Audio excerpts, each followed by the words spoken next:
If Bones Could Talk, a Lords of the Stars novella by Mattias von Schantz. Chapter 2. The Discovery. "Captain," Peretti's Legacy's intelligent computer said with a soft voice, "I think I have something you might be interested in."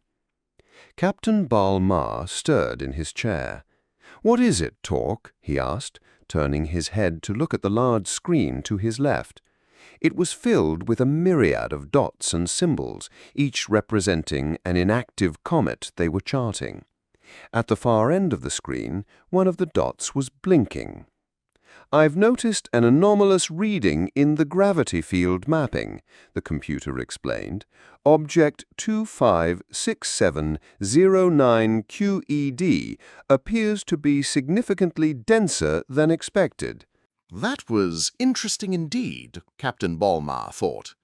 The field generator on board the Legacy wasn't just able to manipulate local gravity gradients, it could also detect how the existing gradients farther out interacted with the modified local gravity field, effectively turning it into a very precise gravity detector. This had been the crew's main tool for the past 4 months to detect unknown cometary bodies out here in the belt. Even in this comparatively dense region of the star system, the mean distances between comets were still measured in millions of kilometers. If you simply looked out the window, you'd never even know you were smack in the middle of a cometary belt. But to the computer controlling the field generator, the small masses of these tiny celestial bodies stood out against the flatter gravity gradient of interplanetary space like fireworks in the sky. Given that comets typically don't generate artificial gravity, these readings correlated directly to the mass of the objects they were surveying. If you knew the mass and volume, you could easily determine the density of the unknown object. The problem was, of course, they didn't know the volume.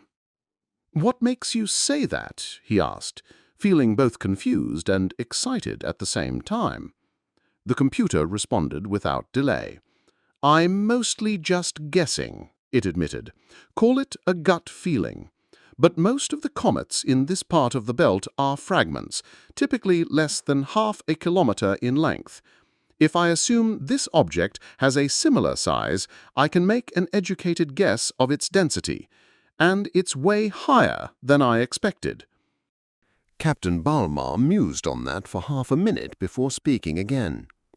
"Either that or the object is much larger than those we typically run into here," he concluded.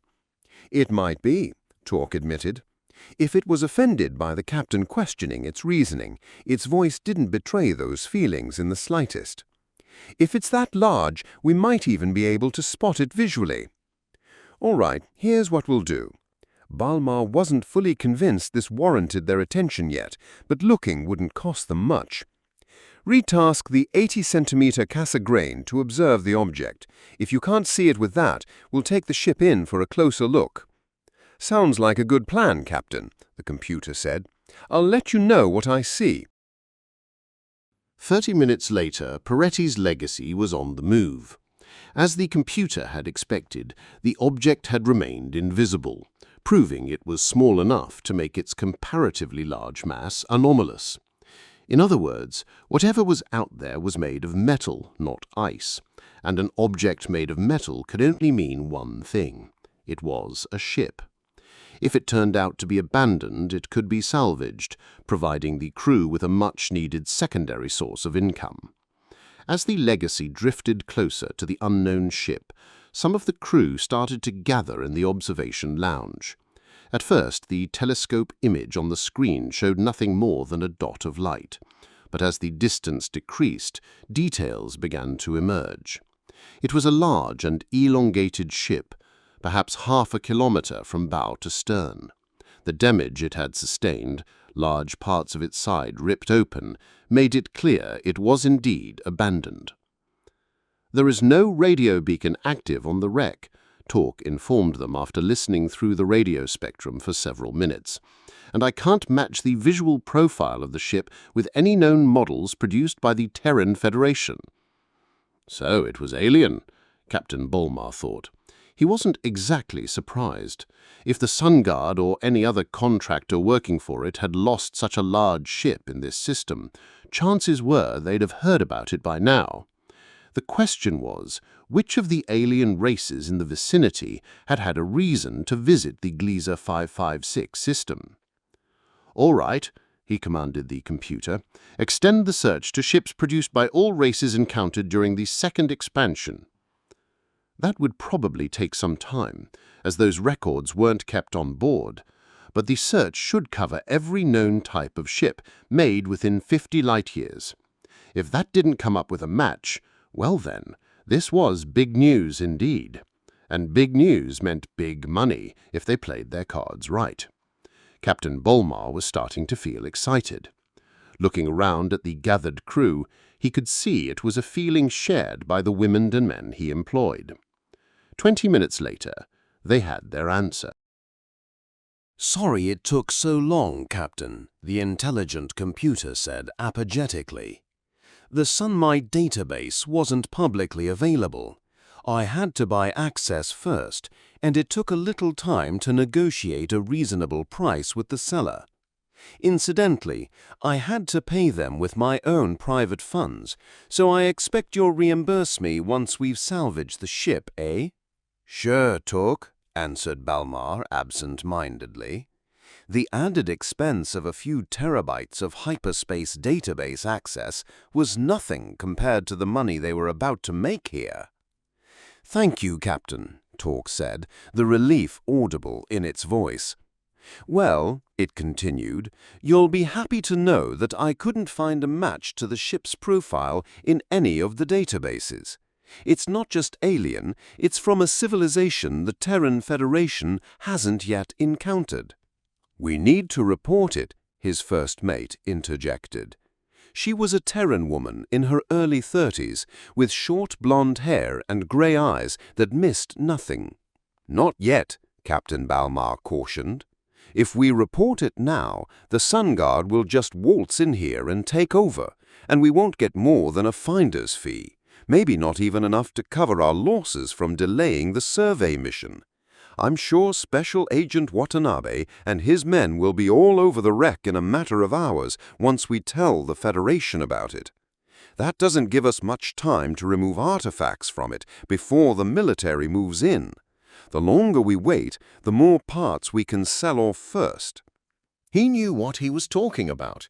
In a previous career, he had made a killing selling cars he had acquired, and it had always been a better deal to chop them up and sell them in parts rather than just finding a single buyer for the whole vehicle. Captain Balmar was certain the same would be true here. By now they were close enough to the alien ship to be able to see it with their own eyes. Captain Balmar noticed his ground sample specialist, an older Keelar male with shoulder-length black hair, standing close to the large observation window, seemingly deep in thought. "What is it, Plavtov Helmak?" he asked. "You're seeing something I don't?" The small blue lizard turned around to face the hairy Jurassian. There was a look on his scaly face that at first seemed like concern, but upon closer inspection was more akin to contemplation. "The ship is old, Captain, bless your fur," Plavtov Helmak said. "See the shape of it, the curves. It's majestic, beautiful." Balmar wasn't surprised that that was what the specialist had focused on. The Keelar had always had an eye for beauty. Captain Balmar imagined the tough little man was sitting in his cabin making clay sculptures of weeping children, or something like that, when he wasn't out roughing it with the rest of the crew. Balmar didn't mind that in the slightest. Having a crew member with an eye for the finer things had been to their benefit, and to the Sun Guard's detriment, more than once. But no one builds a beautiful ship for their first expedition into interstellar space. Or their second, for that matter, Plavtov Helmak continued. "Just look at our own ships. We've been flying between the stars for 500 years now. The Atarians, bless their heads, a few centuries more than that even. And yet our ships are still ugly, functional monstrosities, boxy or cylindrical, without any beauty to them at all. You don't spend the resources making your ships look aesthetically pleasing until you're confident you've first mastered interstellar flight. Captain Bolmar turned his head to take a second look at the ship. Though not an artist himself, he could certainly see what the specialist meant. Despite the damage to the hull, it was clear whoever had built the alien ship had spent considerable effort on its looks. If this wasn't the result of an accident that had befallen an early expedition of theirs, but rather a disaster striking a race that had been traveling between the stars for millennia, it could only mean one thing. The ship was old, and the race that had built it even older. In all likelihood, it predated all the known civilizations by 1,000 years or more. It all made Captain Bolmar even more certain he was right in his decision to explore the wreck before reporting it to the Terran Federation.